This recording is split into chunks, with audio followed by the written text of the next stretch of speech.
gang. It's Jonathan at the piano lesson.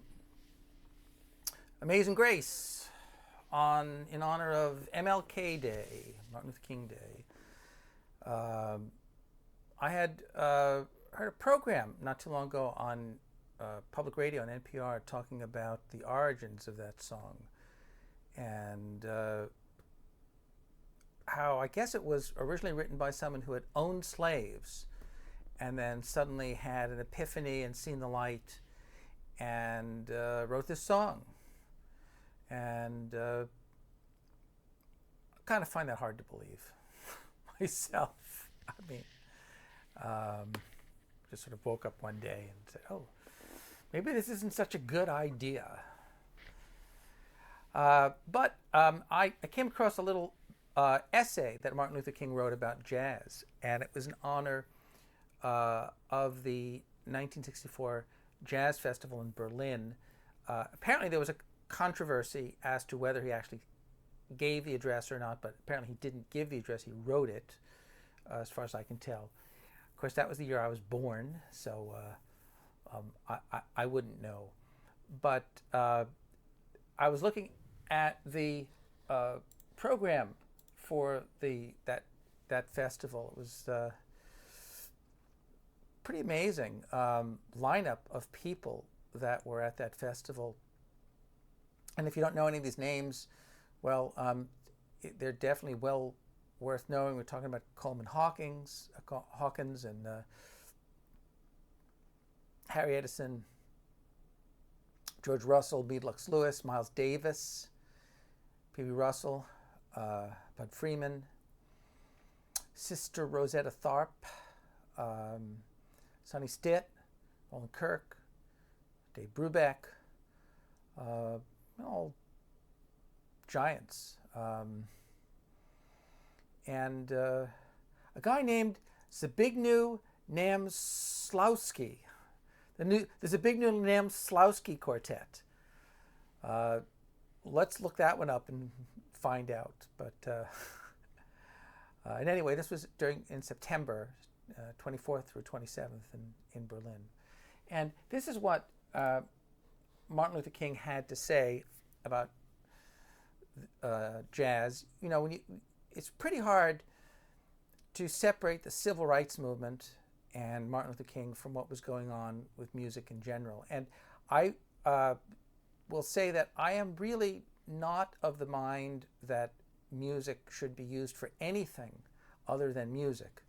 I'm not a big advocate of so-called protest music, but it's pretty hard to separate the fact that there were so many great musicians and actors and writers and artists that marched with Martin Luther King and supported what he stood for. And I don't know. That was it's pretty hard to duplicate that kind of a lineup of people. You know, think of Harry Belafonte and Marlon Brando. I'm trying to think of some of the names of the people we're talking about. Of course, great gospel singer Mahalia Jackson, and she was singing He's Got the Whole World in His Hands. And Marian Anderson was another name, very important person. And she sang at one of the first integrated audiences in Constitution Hall with Eleanor Roosevelt and Franklin Delano Roosevelt. Joan Baez is another name that comes to mind. Bob Dylan. Peter, Paul, and Mary. There's a group you don't think of. Odetta. Great comedian and health advocate Dick Gregory, whom I got to meet many years ago when I was producing radio in New York. And who else? Gosh, so many. Josephine Baker, Harry Belafonte, Sidney Poitier, James Baldwin, Jackie Robinson, Sammy Davis Jr., Eartha Kitt, Lena Horne. Recognize any of these names? Tony Curtis, James Garner, Charlton Heston, Paul Newman. Charlton Heston, there's a guy. He kind of took a wrong turn somewhere along the way. Joan Woodward, Burt Lancaster, Judy Garland. Just they were the fabric of American society. So here's what Martin Luther King had to say about jazz. He said, God has wrought many things out of oppression. He's endowed his creators with the capacity to create, and from this capacity has flowed the sweet songs of sorrow. It's a lovely line, isn't it? Kind of an alliteration. The sweet songs of sorrow and joy that have allowed man to cope with his environment in many different situations. Jazz speaks for life. The blues tell the story of life's difficulties, and if you think for a moment, you'll realize that they take the hardest realities of life and put them into music, only to come out with something new, hope or sense of triumph. This triumph music, modern jazz, has continued in this tradition, singing the songs of a more complicated urban existence. When life itself offers no order and meaning, the musician creates an order and meaning from the sounds of the earth which flow through his instrument. It is no wonder that so much of the search for identity among American Negroes was championed by jazz musicians. Long before the modern essayists and scholars wrote of racial identity as a problem for a multiracial world, musicians were returning to their roots to affirm that which was stirring within their souls. Much of the power of our freedom movement in the United States has come from this music. It has strengthened us with its sweet rhythms when courage began to fail. It's calmed us with its rich harmonies when spirits were down. And now jazz is exported to the world. For in the particular struggle of the Negro in America, there's something akin to the universal struggle of modern man. Everybody has the blues. Everybody longs for meaning. Everybody needs to love and be loved. Everybody needs to clap hands and be happy. Everybody longs for faith. In music, especially this broad category called jazz, this is a stepping stone towards all of these. Isn't that lovely? Isn't that great? That was something that Martin Luther King wrote about music. Who would have such great things to say about jazz and music anymore in government or in civil society? Not you don't hear a lot anymore. I'm not sure why. There was such a gigantic force of music that seems to have evaporated. But that's just me. Maybe you have some comments about if you think that is or you think that isn't.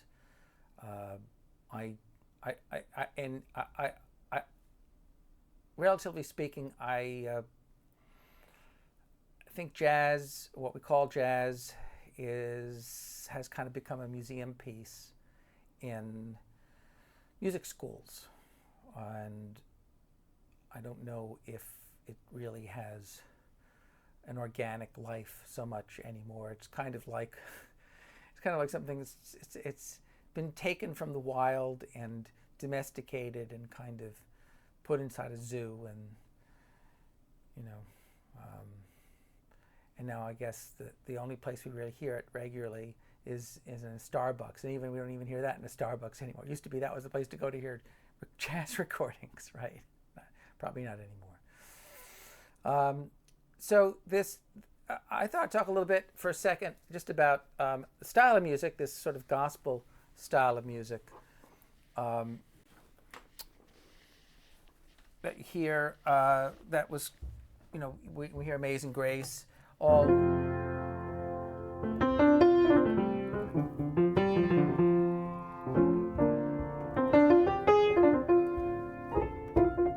that sound. That's really kind of a pentatonic sound. That's the black keys.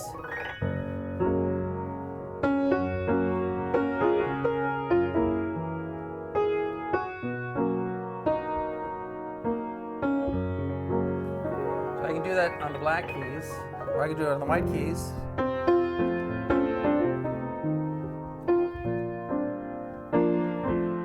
4-1. I can go 4-1 with a kind of basic triad, or I can go 4-1, 4-1. That's 7th chords. That's one of the fascinating things about the blues, that dominant chord. You know, that chord in most styles of music, certainly in classical music, is not used at the beginning of a piece of music. Almost never, right? It's used as a chord just before the song ends. So jazz kind of turns that all on its head. And instead, you actually can start the piece on a dominant chord. Isn't that? It's just so unusual, right? But I sort of like this sound where it's more of a church sound as opposed to starting on a dominant, maybe adding the second note, the second in the scale, then going to the 7th, E flat. This is kind of the 5 of 4. Now I could do this 5 of 4. That's a B flat chord, or I could go F7, B flat 7.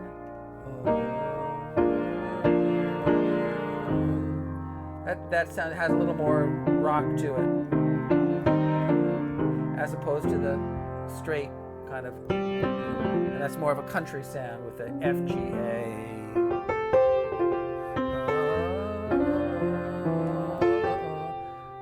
G7. 5 of 5.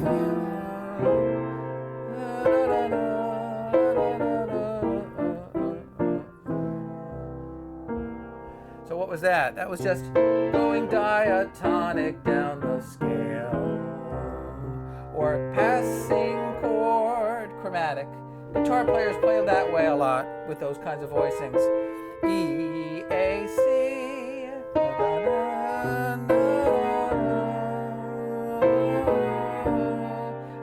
C, B, C,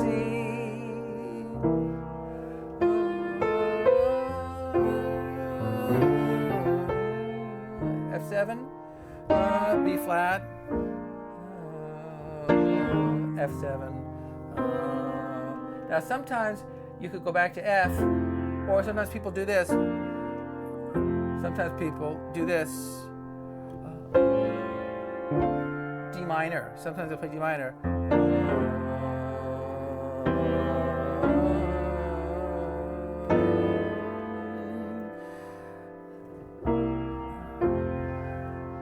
But this, and then adding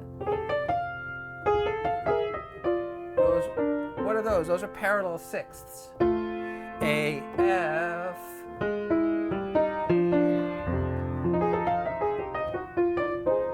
That sound. So you can, but it really, you know, what jazz does, it plays in the cracks, right? It's between the major and the minor, in the key of F, A is the third. I have this stuff up here from last time when I did something. We can get rid of that.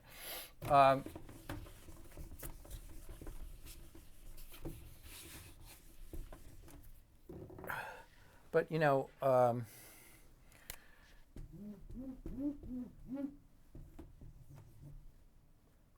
F, G, A, C, D, F, G, A, C, D. That's a F. That's a pentatonic. Penta meaning 5, right? That's our. That's the same as this, right? That's the same as the black keys. F sharp 7, B flat.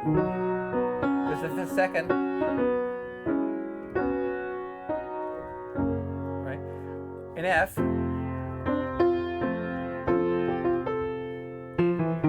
F7, B flat, 4-1 or 4-1. That kind of.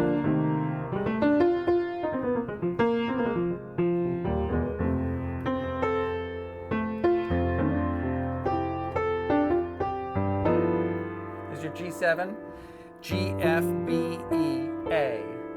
So that's the 7th, 3rd, 13, 9th. That's a really nice sound. And then this is your 11.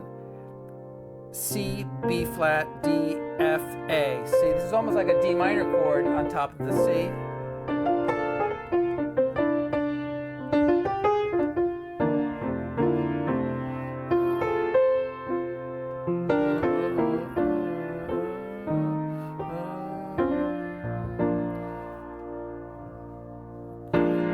Dominant.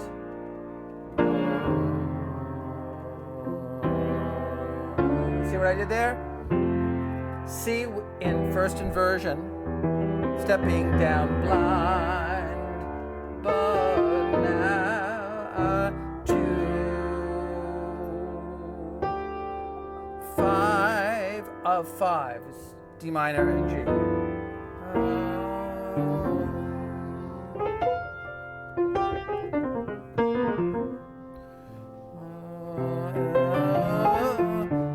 Octaves. Octaves in the right hand, octaves in the left hand. Doing that much is, to me, it's too many notes. So sometimes I like to do just tripling the melody.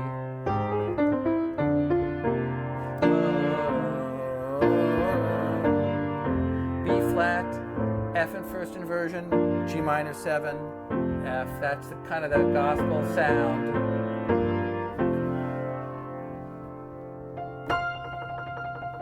Tremolo.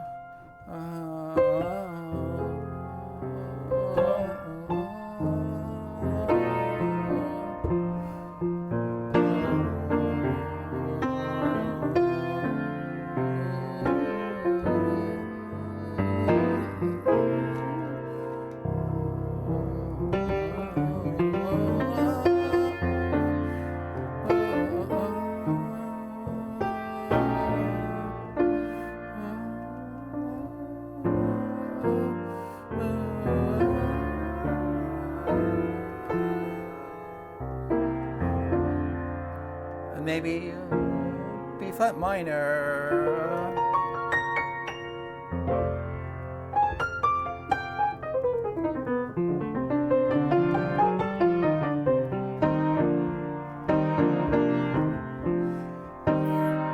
E flat or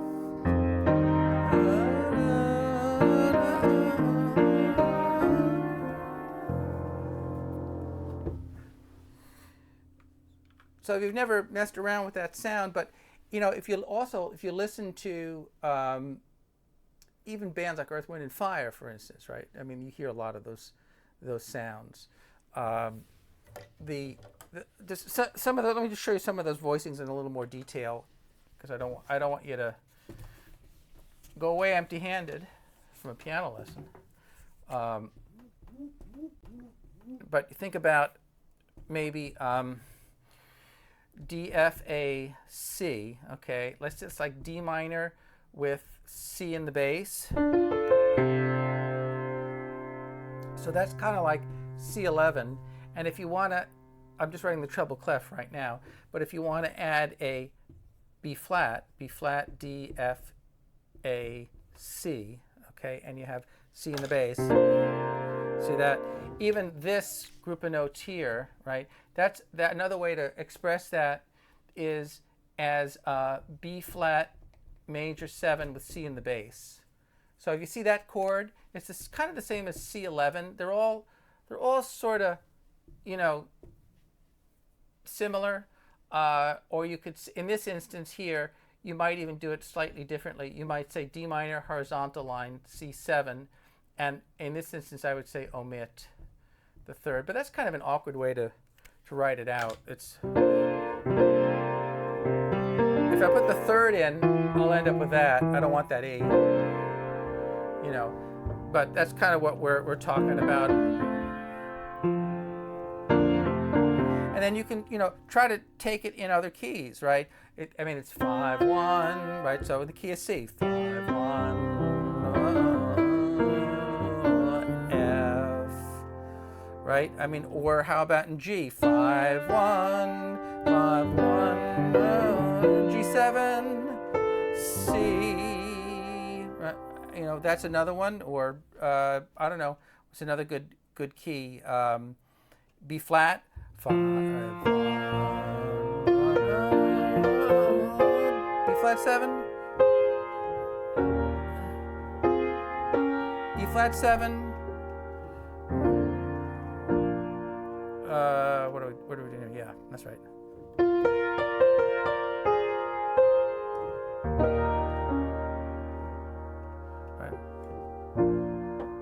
So you try to take that pattern and put it in other keys, you know, mess around with it a little bit.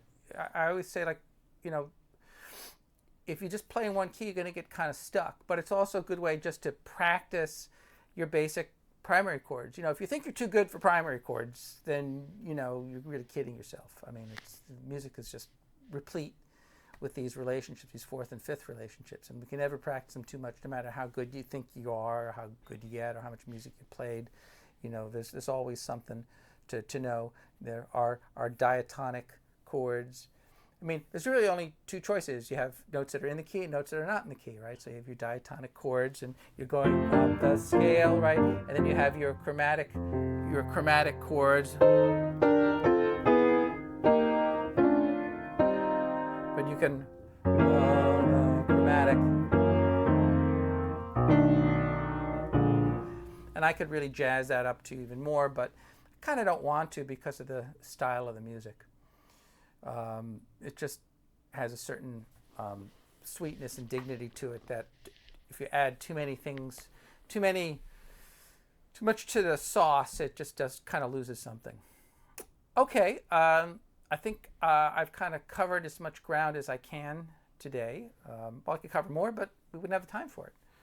So let me know how you guys are doing out there in this new year that we're in. I don't think you can say Happy New Year anymore. Today's the day pretty much that you can't say, you know, Happy New Year. It's the last day you can say Happy New Year. So I'll say Happy New Year. And it's kind of fun to be able to say Happy New Year. There's less stress involved than when you say Happy Holidays. Happy Holidays is a very stressful kind of event because of everything that's entailed. You know, there's a lot of pressure. Now the pressure's kind of off. But then you're a little disappointed. You're just like, oh, well, the holidays are over now, and I should have enjoyed those more because it was so stressful. Well, you know, now you have the chance, because after the first, you can kind of like go around to people and say, hey, Happy New Year. And people are so relieved. They're like, oh, yeah, I guess so. I guess it is a Happy New Year. Right? Okay. All right. This is Jonathan at the Piano Lesson. Delighted, as always, to metaphorically see you. And I would hope to metaphorically see you next time. Until then, sayonara. Bye-bye.